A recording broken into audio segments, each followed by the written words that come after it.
What is up, fam? Hey, this is PC. Welcome back to the Kids These Days podcast series. This is episode 4. And again, the whole idea, the whole purpose behind this podcast series is to shine the spotlight on student leaders across our country, across the continent, around the world as well. There are so many amazing young people out there that are doing just incredible things in their schools, in their communities, just making the world a better place. And I think, again, that's what leadership is all about. And it's just an opportunity to shine the spotlight on these amazing young people. And so today I am super excited. One of my personal favorite student leaders that I've had the opportunity to get to know and to work with. She is a sophomore, class of 2028, from Marshall High School in Marshall, Wisconsin. Amara George is joining the Kids These Days podcast today. Amara, how you doing today? I am so excited. I'm so honored to be here. Well, I'm excited to have you on. Our paths crossed several years ago, and you're just somebody that you brighten up the room.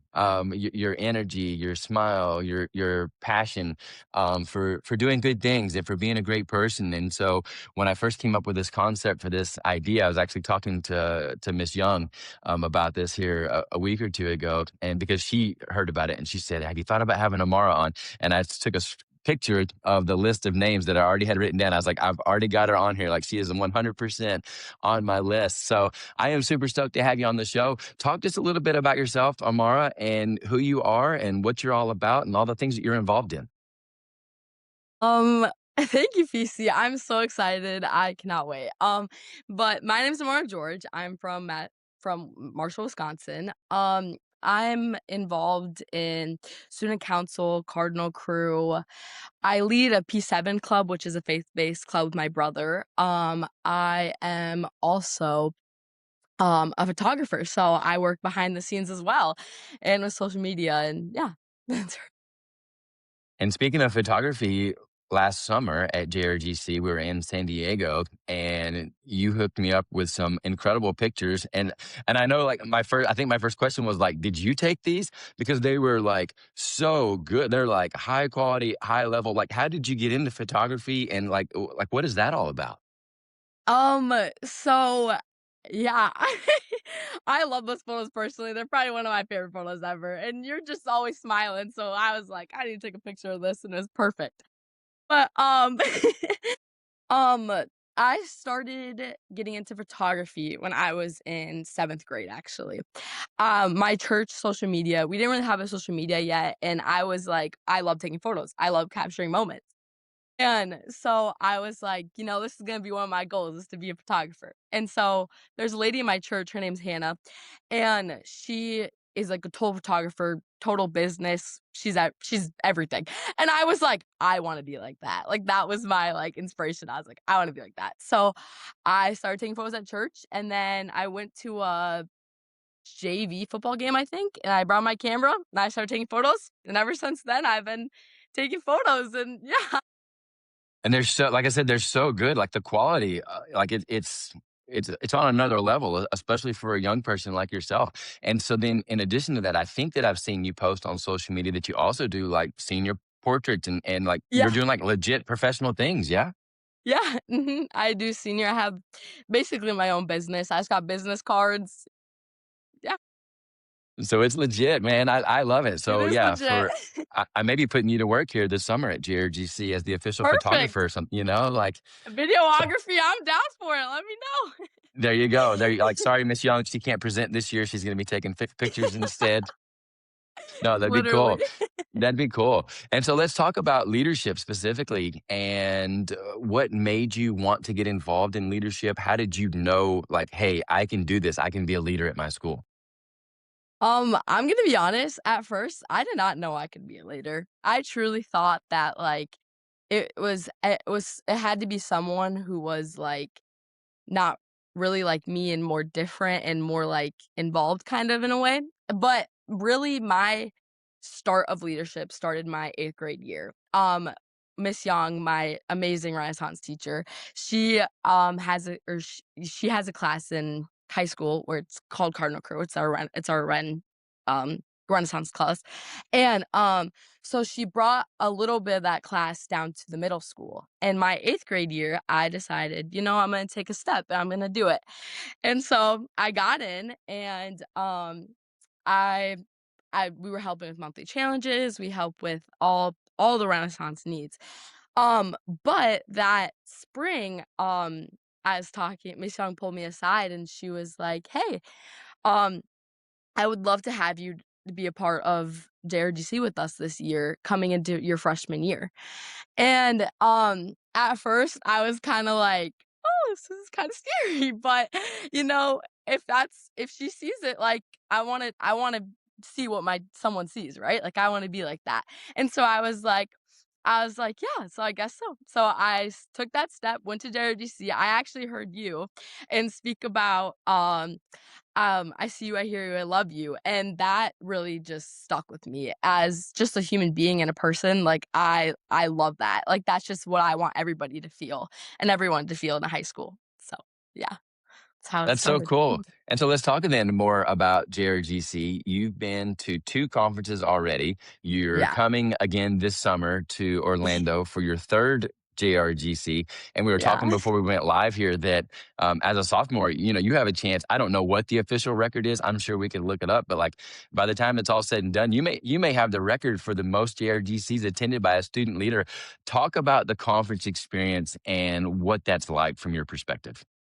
It's so amazing, like, I can't even put into words just how meaningful it is and how, like, it's just so inspiring. You listen to all these teachers and you listen to all these students who share, like, these same values kind of as you in these same, like, situations, and it's just so uplifting, and it's kind of refreshing too from a school year where maybe, like, springtime, it always gets a little less like school or more like school and then a little less like you don't want to be there.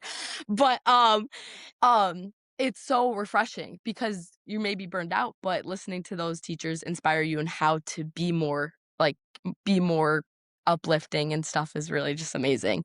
And, kinda like what I said earlier, listening to you talk about that really just spoke to me, and all those teachers there and all those educators just have such an impact on students that are there, and yeah, so even listening to the student presenters, there is just amazing. It's just such a great community, right? Of like-minded individuals, like you said, of people that get it and that are on fire and that want to be great people. They want to be great leaders. They want to make their schools Mhm. the best places they can possibly Yeah. be. And so it's just infectious, right? And that energy that's in there. I always say you have to see it to believe it because I can tell you about it, but until you're in that room with 2,000 other like-minded educators and student leaders, like it just really brings it to life. Um, Yes. I would love to hear, Amara, one of my good friends, John Jensen, who works on our Jostens School Mark team and helps out schools with their identity and with their brand and what it means to be a member of their school's community. I know that he's done a ton of work with you guys. Talk a little bit about that process and what you came up with there as what does it mean to be a Marshall Cardinal? Yes. So, Steve Rude, my former principal, he was very much he loves the program, everything about it. And so him and Miss Young decided that we were having kind of an identity crisis, and like school does normally when you jump into Renaissance, you see all these other schools and you're like, wow, I really like that. And so we kind of were like, we want that too for our school, and something's missing, something's different. And so we got in contact with him, and, we we started talking about, I can't remember exactly, but they started talking about cardinals and how, like, we're Marshall Cardinals, so Marshall pride, we love cardinal, we love to be a cardinal. But then we started talking about a yellow cardinal, and a yellow cardinal stands out. It's different from what the other cardinals are. And so that standout of that yellow cardinal is kind of what really inspired this to move and to happen. And so we came up with him and we decided the word stand out. And then we have 3, I'm gonna say core values kind of that go along with stand out, and it's show up, put in the work, and do the right thing. And those 3 things are what I think a lot of our, students and staff will see inspired to be. just every single day as a Cardinal and as a human being too. It's so cool, and it's such a powerful story too. And I don't know if you know this or not, but I do a lot of work with Jensen on the road. And anytime that we're on stage together, that's one of the stories that he always wants to tell is about the Cardinals and what it means to stand out. And then the yellow Cardinal, and he always tells me the number, and he'll be mad at me when he hears me say this. And I can never remember the number, but it's something like there's like 10 yellow Cardinals on the entire continent of North I think America. it is. I think it's something right in that area, right? Yeah. And so you guys do a special Yellow Cardinal award. I think that once a year that you do that, the Yellow Cardinal? Yeah. Yeah, we usually do it once a year. We brought it in last year to implement it into our community, and so we got the honor to, have, one of our community members who means a lot to us. He helps us with all of our community events, and so we gave him the award at one of our rallies, and he it was very emotional, and it was amazing, so, yeah. Yeah, Scooter, right? Yeah, mhm. Yep, yep, yep. We have a video that plays of that when, like I said, when I'm talking to Jensen, that plays, and he tells the story about Scooter getting that first yellow cardinal, and it's just, yeah, you can see the emotion on his face. You can see the emotion on everybody's face in that Yeah. video, and so I love that so much. You know, to be a Marshall Cardinal, it means to stand out. So then let's talk about from there. We also use Renaissance on your campus as well. What has been the impact that you've seen from a student's perspective on with Renaissance on your school's culture? From my perspective on our school culture and the impact of it was that I think everyone has a place, if that makes sense. There's never a moment when you're not feeling like I don't belong. I think everyone on this school belongs, and if someone does feel like they don't belong, then I think that we are very passionate about helping them and comforting them, involving them in stuff, getting involved, showing up, doing the right thing, all those things tie into that. And so it's pretty amazing to see from my perspective how much my teachers are involved too as well with my learning and my achievements. I remember when I found out about this actually, Miss Young, I was like, "Did you have something to do with this?" And she was like, "I don't know." And she was just so happy and smiling and I just was so excited. But yeah, and also I think um that it's not only not only the leadership kids that have or not only people that are involved in Cardinal Crew that have this impact, but also all over the school. There was a girl last year that we didn't really, ugh, Delana, I think it's Delana, that was, I didn't really know that there was such an impact from Cardinal Crew, and, she came up and spoke with the people who were filming these videos, and she got featured in it, and it was just so amazing to see that it's not only the kids that are in leadership, but also the kids all around the school that are leaders and that are involved. That's so powerful, right? When other people outside of that group, and again, I think that's what leadership is all about. It's about shining the spotlight on other people, and that tells me that you guys are succeeding at that when you have kids that aren't necessarily in the group that are willing to come up and share, what it means to them to stand out and what their definition of standing out means as well, right? So you guys do so many cool things there, and I see it, on social media, and then from hearing you guys present at the conference and stuff. Let's talk about student recognition first, and maybe two or three of your favorite student recognition activities that you guys do there at Marshall. I think that for my favorite ones, I personally love legacy awards. They're probably one of my most favorite things. It's just amazing to get one of those from someone and not even expect it. And it's like it's just so uplifting. This year recently I got a award from a girl who's right next to my locker. And I never really like been close with her, but I've known her. I've known her my whole life. But, she submitted one for me, and it was she's always so happy and so smiley in the morning, and I'm just so excited to be at school because she's there, and I literally was, like, shedding tears. I was like, "This is amazing." Like, I love this. Like, it's just so amazing to know that someone else is impacted by me. But also, another thing that is probably my favorite for recognition-wise is, um us at Marshall are not allowed to use our backpacks, and so or bring them, like, with us to school into the classroom, and so we use our lockers. And, Cardinal Crew, last year we came up with the idea to put what students are involved in. And, so it's like a little thing, like, there's art club, and it has, like, a little art club design, and then there's, like, jazz band, then there's basketball, like, they're just these little decals that we have on the lockers.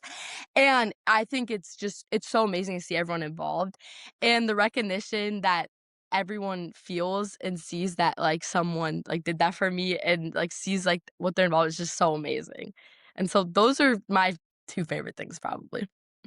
I love that, and I was gonna ask you when you talked about lockers a second ago, I was like, "You actually use your lockers," because most kids at most schools, they don't, but that makes more sense with the backpack rule. Mhm. And so, yeah, so I love that. So you have these little they're like magnets, I guess, that go on the lockers? They're kinda like a piece of paper, and we, like, tape them on there, I but gotcha, okay. And so if mhm. you're in a club, if you're in a sports team, if anything that you're involved in, you would get that put on your locker. Ah, that's super, super cool. All right, let's shift then now to your stafflety. And what are some cool things that you guys do to recognize, some of your staff members there on campus?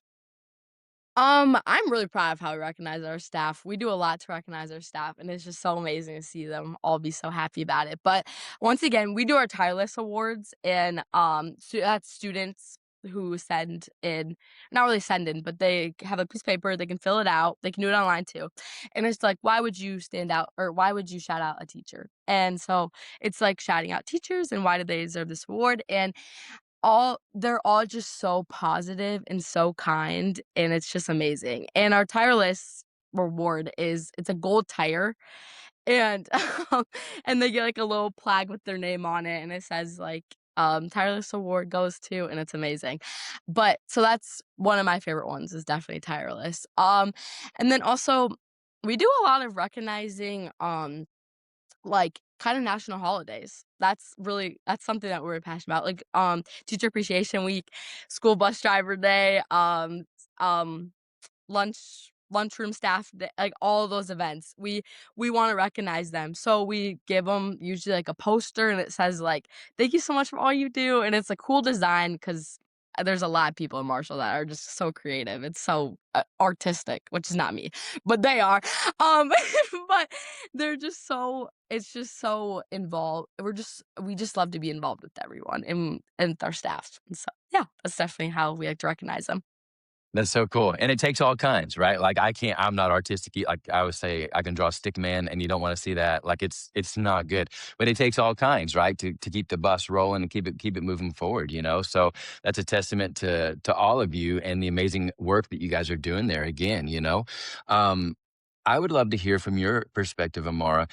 Eugene, you talked about was your principal there, and then he retired, and so then now you've got a new principal. What has that transition been like from a student's perspective?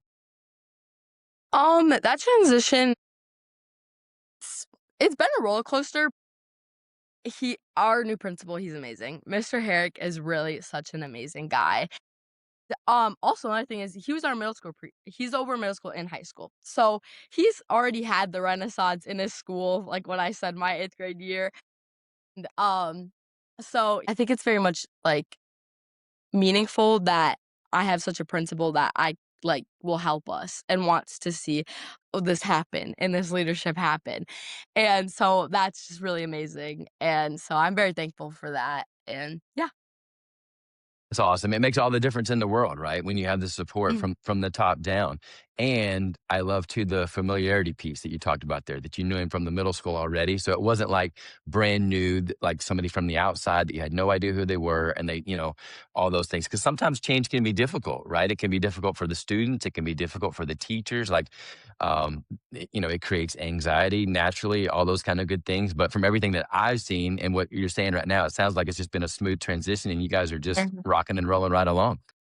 Yeah, also, I went to DC my 8th grade year, and he went with us. Like, how cool is that for a principal just to go on a trip with you guys? And, that's kinda how I built my relationship with him is really on that trip when I got to know about him. I got to know about everything, and it was just amazing. But yeah.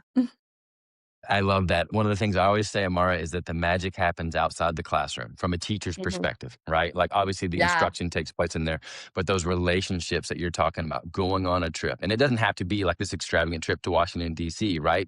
Yeah. But it's in the hallways, in between classes. It's at lunch. It's before school. It's after school. It's going to the ball game. It's going to the theater event. Like those kind of things. That's where the magic happens. And so, yeah, that's just a testament to that as well.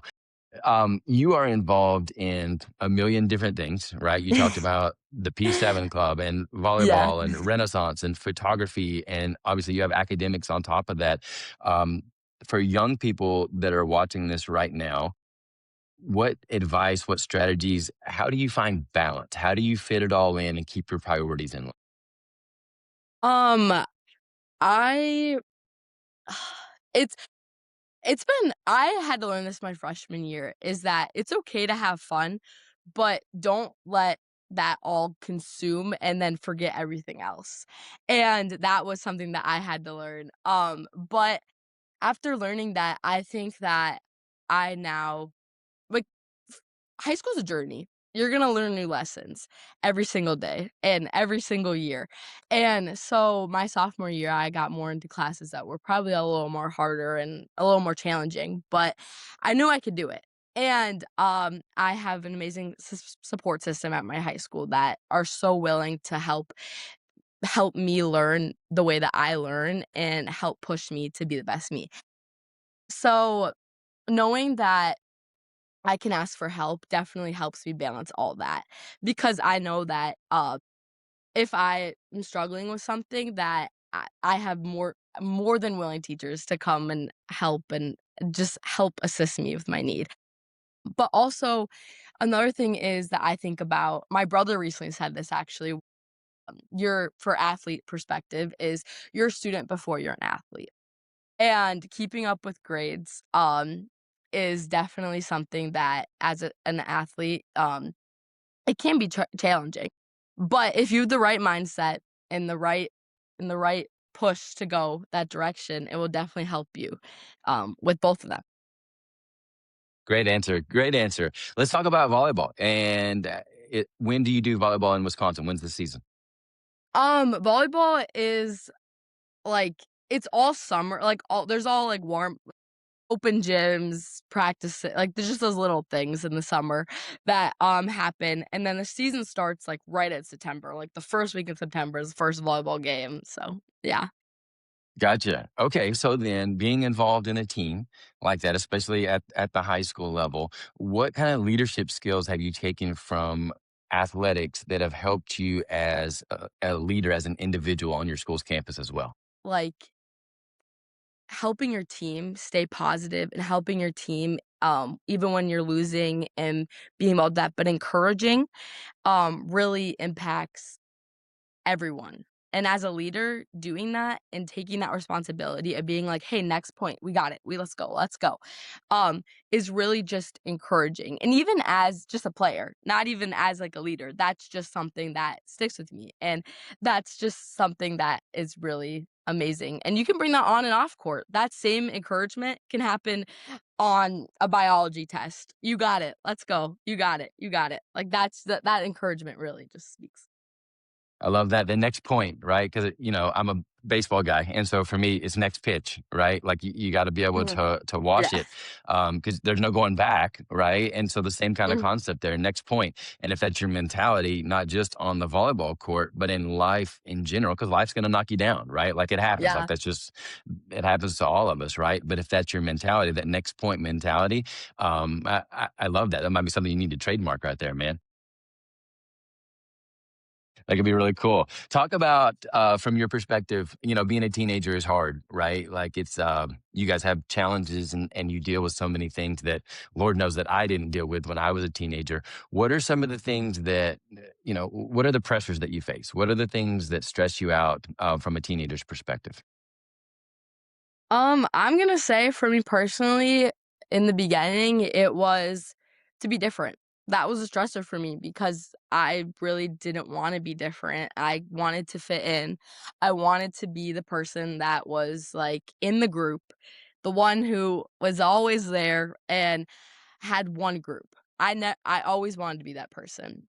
But, um, I think that life happens, like what you said, and next point mentality, um, that was a challenge for me to get over. And so that was something that I was grateful that I met people who told me it's okay to stand out. My whole school is stand out. It's okay to stand out. And so that really spoke to me as well because coming into my I've always been different. I will say that. I've always been different, but the mindset of being I wanna fit in. I wanna be where everyone else is something that I think a lot of high school students stress about and worry about. But at the end of the day, no one's the same. Everyone's different. So, it's okay to be different. It's so true. Like we all have our own unique personalities and characteristics and strengths and weaknesses and all those things. And it's learning to accept those and then accept other people for who they are as well, right? And I think, Mhm. not just teenagers, but our entire world and our country specifically right now could really use a big lesson in that, right? Because there's so much Yeah. division and so much anger, and it's just like Mhm. fascinating isn't the right word, but it does. It fascinates my mind how every little thing, no matter what it is, everything. It's divided politically right now, and it's just Yeah. like, how did we get here? It doesn't need to be like this, you know. Mhm. I love so much of what you said right there, Amara. Last thing that we're gonna do here is what we call Hearted Teacher, and so it's just your opportunity to give a shout out to a teacher, or if you want to do more than one, you're more than welcome to. This made an impact on your educational career. Um, I wanna highlight 3 people that really spoke to me, but, first I wanna start off with my former principal, um, Mr. Severson or Seabird, sorry, that's my other teacher, Mr. Seabird. But he has just him not even knowing me my 8th grade year, not even knowing that and letting me go on that trip really spoke to me and really meant something to me. And then on that trip, becoming a student of his, if that makes sense, and knowing what his intentions of a school are and everything, it really just set me up for success, I will say, in high school. And so that really spoke to me, and I'm really grateful that he he was my principal for those. I'm so grateful. But next, I really wanna shout out to my Renaissance teacher, Miss Young. She really is the person for why I am here today and how I'm on this call with you, and, um, it's just so amazing, and her view of every student can be a leader is just amazing, and every student is their own person is just so amazing, and I'm so grateful for that. And then last but not least, I wanna shout out my 8th grade, English teacher, and she was another person that when I found out that I was going on this trip my 8th grade year, I was, well, like, "Should I go?" I don't know if I should go or not, is it wrong for me to go because 'cause I'm not in high school yet? And she was like, "Amara, go on this trip. Go. You're gonna regret it if you don't go." And I was like, "Okay, I'm gonna go then." So I went, and Miss Linden is always someone that I'll always be grateful for. But yeah. That was awesome. Three great people. And if I know Eugene at all, he will definitely listen to this podcast, and he'll probably be at Culver's while he's listening is my best guess that I can Probably. say. Yeah, Yeah. the man loves some Culver's more than anybody I know. Oh my gosh. But yeah, three great shout outs. I love that. Amara, you are a rock star in every sense of the word. Like I said, you're one of those people that you light up a room when you walk in, with your energy, with your smile, with just your passion and your compassion and your empathy for other people. You make the world a better place. You make Marshall High School a better place. And like I said, I'm just so grateful that our paths cross. I'm so grateful for your time. I know you're super, super busy. So thank you for taking the time here on a C day. I know you have a crazy schedule. I was reading, you were sending me Yeah. that, and I was just like, A day, C day, this day we can do this. So thank you so much for making the time. And I cannot wait to see you. I'll be in Wisconsin next week. I don't know if you guys are coming or not. I'm gonna be there. I'll see you You'll be there. there. So, Yeah, all I'll right, be sweet. there. So I will see you next week, and then I'll see you this summer Yeah. in Orlando as well. So thanks again Yeah. for making the time to be on the show. Thank you so much, PC, for having me.